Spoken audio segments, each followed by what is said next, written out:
Lord of the Rings Gollum. And I think what happened with this one was budget, was personnel, as in a lack of both. Like, they just didn't have the resources, Daedalic, to put this together in a way that you know, there's quite a pedigree with Lord of the Rings. Am I right? I mean, even just look at recent games like the Shadow of Mordor series. Yeah, those are great kind of innovative games.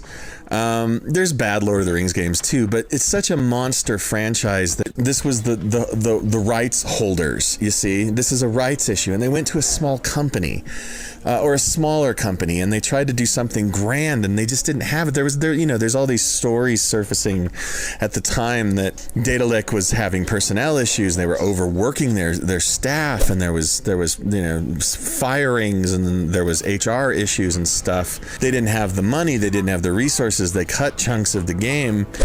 Basically what it is with this is to be, I keep saying brilliant, I'm getting tired of the word brilliant personally, I don't know about you, but to be brilliant in this instance to me is to brilliantly pull off a recognizable and quality version of the thing we recognize. We all know who Gollum is, we all know Lord of the Rings.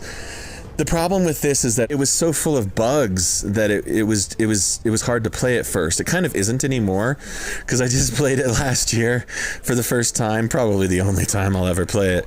But it was just not that interesting, man, because first of all, this isn't that interesting a part of the lore of Lord of the Rings, really. The things where Gollum, Gandalf talks about it briefly, that he's just kind of wandering around trying not to get captured by the enemy, and then gets captured by the enemy, right? He's mostly in prison, then he's mostly in Mirkwood. It's just, the puzzles are uninteresting, the stealth is uninteresting and a little too bland and kind of easy. And honestly, I just think that, again, I don't doubt the creative muscle of the people who made this game. Daedalic, for instance, is making right now, they're about to release a Star Trek Voyager game that looks intriguing to me. It really does. And I played the demo and I was like, this isn't so bad.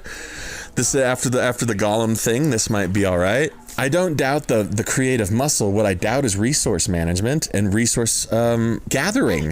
If you can't get together what you need to get together to make a big project like this and make it take flight, it's just not going to come off well. So do I blame the people who made Hellboy for Hellboy being less brilliant than I think it should have been? Hell no, I do not. Hellboy, no, I do not. Do I blame the people who made Biomutant for similar crimes against gaming humanity? No, I really don't. I just think that sometimes it comes together and sometimes it doesn't. And maybe that's the lesson, man.